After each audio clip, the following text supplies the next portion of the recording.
So in as much as our movie industry did good in terms of, our Nigerian movie industry did good in terms of, cultural export, dominance on the continent of Africa, in terms of, employment and putting Nigeria on a global stage, I can categorically say again that the pioneers were a bit ignorant. Yes, about the image of the country and what they were putting out there. They were not properly guided on what they should put out. And that's the truth. They were not. And maybe because of the way Nollywood started, it started off like from a place of lack. The industry was like a victim of circumstance.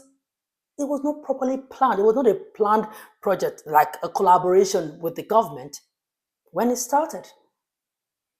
People just got into the industry. Of course, it was the zero entry barrier industry. So every Tom, Dick, and Harry could get in and do a rishi. Nobody was checking nobody. Nobody was doing quality control. Some of them just go there and put out trash, forgetting and underestimating how far these movies will go. And now it's now coming out to bite all of us in our behinds. While I agree that movies are supposed to spotlight, ills in the society, which some of the Nigerian movie producers at that time were trying to do, but in hindsight, we can all agree that some of them went about the expose the wrong way.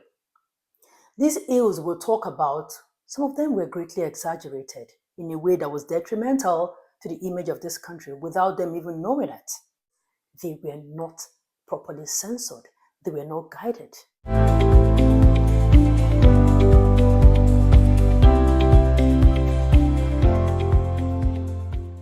You see, Nigeria has come a long way in terms of its cultural influence on the continent of Africa, thanks to our movies, our music, our fashion, our literature, our lifestyle. But with it came the challenges, creating perception which greatly affected the image of the country in a negative way, especially through movies. Yes, am I right or right? Let's discuss, okay? Hello, if you're new here, my name is Osih-Oyelude. Thank you so much for joining, and don't forget to subscribe, like, and share. Okay, as our entertainment moved, significantly influencing Africa and the world positively, it also moved with the perceived negatives. Yes, which sadly, viewers who have never visited Nigeria had to form their opinion about Nigeria by just watching some of our movies, especially in the early days of Nollywood. Now, there was this video I saw on YouTube about a Kenyan journalist or a content creator. He or she went to the streets of Nairobi in Kenya and did like a sample opinion about what Kenyans think about Nigeria and Nigerians. Like, I was amazed. I even left a comment, on that video praising their genuine opinion, opinions about Nigeria, which I must say were mostly positive. However, the negative ones, which by the way is the reason for this video, is the fact that the negative opinions about Nigeria was formed by just watching our movies. These are people who have never visited Nigeria. So it left me thinking. Let's go watch some of this, some tracks from that video. When we come back, we'll talk. Nigeria stereotype in terms of they are loving, especially Kenyan ladies. They run for them, but on the other hand, we have had some things. I don't know whether it's those movies that they act in terms of ritualists. I've had so many things in terms of they can be able to sacrifice for rituals. Then we've heard about corruption. Yeah, it's perceived that they are very corrupt. Nigerians people are good people, loving people. It's just the stereotype about their witchcraft and their fufu, their mumu. And there is something else about Nigerian movies. They are always looking for someone. When you listen to their music, you'll see that Johnny is looking for another girl. And that girl is also looking for Johnny. So that confusion you have never known about. Okay, I grew up watching a lot of Nigerian movies. So in terms of, I know most of them are highly religious and some practice occult. They have been featured a lot of international extortion, even sextortion. They extort people online, and so I think they've mastered the art of mining resources everywhere they can get it. So if you're not cautious about Nigerians, you might find yourself deep in the rabbit hole. A religion, right? Okay. Yeah, I've heard that. They are quite ambitious. Like I said, they take up space. But all in all, they believe in their culture. In Africa, the most country in Africa with lots of people went to the universities, and they have lots of universities, like compared to the other parts of Africa. That's what my feeling. Juju, I hear there's a lot of witchcraft there. So yeah, that's what I've heard about them. Witchcraft. Everyone always speaking of witchcraft. Nigerians and witchcraft, same line.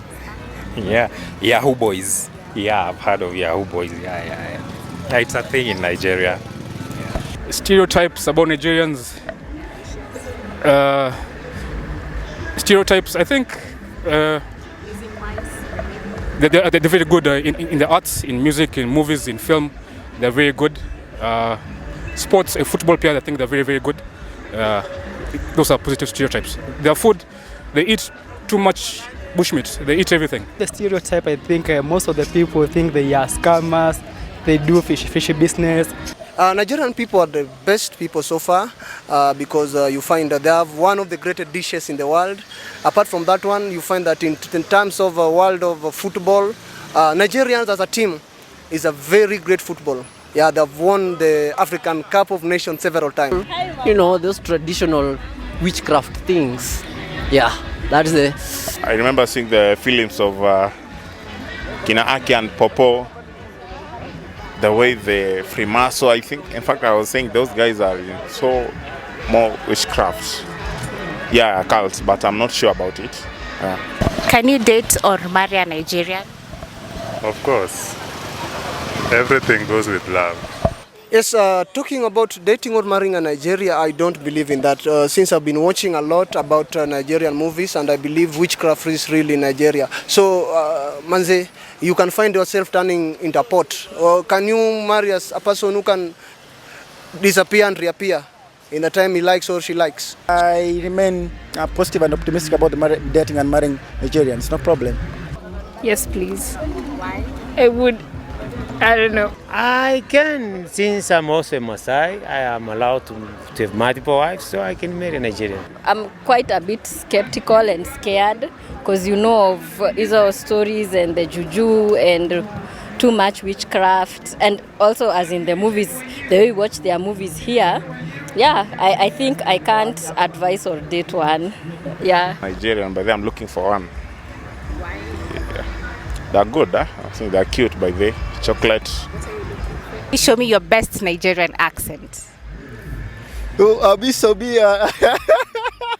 Ogao, Chineke, can I have this? I think Igwe, my love, how are you doing? Can we go out tonight? Yeah, wahala. You go die today. No wahala. Eh? You're the crazy. Are you the mad? Oga, like Oga the top. Chineke. Captured my heart, oh baby. Oh. Every time I move you, they hold me down, baby. Oh. You see, while I agree that movies are supposed to spotlight, ills in the society, which some of the Nigerian movie producers at that time were trying to do, but in hindsight, we can all agree that some of them went about the expose the wrong way. These ills we'll talk about, some of them were greatly exaggerated in a way that was detrimental to the image of this country without them even knowing it. They underestimated how far these movies will go, and today, somehow, we are paying dearly for it. Yes. Now, we're producing movies in those days dwelling so much on, blood money, rituals, fraud, and all of that, which, in my opinion, was not professionally censored. I don't even know how, rituals bring money. Don't come for me. Don't ask me anything. It's my own opinion, my own belief. I don't know how someone will just sit down and you are vomiting money. I don't know. Is that money coming from central bank? I don't know. The monies, are they real? If let's assume that things like that really happen. Those monies, are they real? Call me ignorant. Call me naive. All you want. Some of them are just producing uncensored crap. And obviously, the National Film and Video Censors Board was asleep at that time. Like, this is what I'm talking about. This is where the image battering started. You don't have to agree with me. But that video was just an it was an eye-opener to me, that video of that sample opinion about people just thinking that Nigerians, they do witchcraft, they do this, they do that. They have never been to Nigeria. It got me thinking that we, in as much as the movies, put us out there, influence cultures, it also did us a disservice. Why? Because they were not properly censored. They were not guided. Yes. Now, you see why I say I don't agree that things like that really exist, but let's agree that they do exist. The native doctors or the herbalists who allegedly do all these things for people, they're always very poor. You hardly see them or their children prosper or rich either. Why can't they make themselves rich? Call me ignorant, call me naive, it still doesn't make any sense to me. Yeah? Anyway, that was what our movies of those days portrayed. And the sad part is that some producers were driving this narrative that these kind of things happen from a particular tribe. These movies made people believe that we have to buy people, our loved ones and friends, to be rich. We sold that narrative to the world that made it look like any rich person must have buyed someone to achieve that, which is so false. And eventually people started buying into that narrative. You see, we sold desperation to make money by hook or by crook to the world. Yes, even if we have to get our loved ones out of the way. And that is not true in the way that the movies portrayed it, because there are a number of people doing honest jobs in Nigeria. Now, from over 200 million population compared to the 1 or 2 doing illegals, do the math. Who are the people under the sun genuinely hustling? Who are those in the markets from morning till night? On the streets, in the banks, hospitals, corporate organizations, government parastatals, civil and public servants, creatives genuinely hustling. Who are those? Who are those? Why are they not true models of hardworking Nigerians? Why should fictional ritualists or 0.0% of fraudulent criminals be the model of true Nigerians? Our movies contributed to that. Yes. Nigerian movie producers sold to the world that these are the ways we make money, as against the legit way, but the movies played up that part. When our movies started traveling all over Africa, people started watching our movies, and the movies started influencing Africa. Those were the things they were seeing. So a lot of people formed the perception, because they see more of rituals and fraud, exaggerated movies, and little comedy and movies that promote true and hard-working Nigerians at that time. You see, movies are a little bit of real mixed with fiction, so that it will be interesting, right? Yeah. You see, the greatness of America was sold to us through movies, right? As a place where you can just go and you pluck your money from trees. America was sold to us as a place where even though you're committing crime in your room, like FBI or security agents can see you. They pushed the greatness of America through movies, so much so that everyone wants to visit America.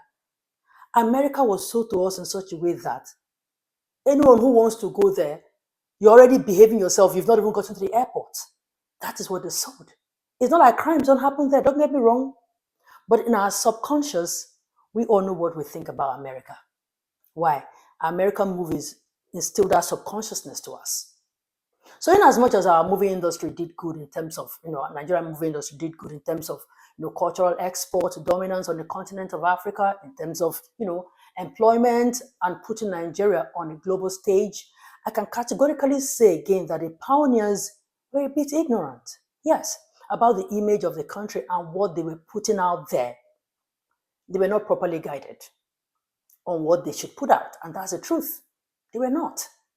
And maybe because of the way Nollywood started, it started off like from a place of lack. The industry was like a victim of circumstance. It was not properly planned. It was not a planned project, like a collaboration with the government when it started. People just got into the industry. Of course, it was the zero entry barrier industry. So every Tom, Dick, and Harry could get in and do a rishi. Nobody was checking nobody. Nobody was doing quality control. Some of them just go there and put out trash, forgetting and underestimating how far these movies will go. And now it's now coming out to bite all of us in our behinds. But you see, it's never too late to repair the damage done. And as a matter of fact, it's already happening. The producers now understand the assignment. Go on YouTube. At least the movies they bring out more is about love and positive vibe. The movies are cleaner now. The message and the vibe that is sending out there. Now go to the cinemas, streaming platforms. We are now intentional in promoting our culture, telling our own, local epic stories in a more packaged and presentable way with a modern twist to it. That's what I'm talking about. The effect has been impressive. With the rise of our music both going hand in hand, it's been an upward positive trajectory. Effort is being made and it's showing, and we are loving what we're seeing. Now just picture if they had started like this from the onset, right? But like I said, better late than never. So kudos to them, and hopefully they continue to tell authentic, positive Nigerian stories, right? That's what we want. Anyway, what do you think? Let's continue the conversation in the comment section, okay? All right. Thank you so much for watching. I see you again in my next video. Bye for now.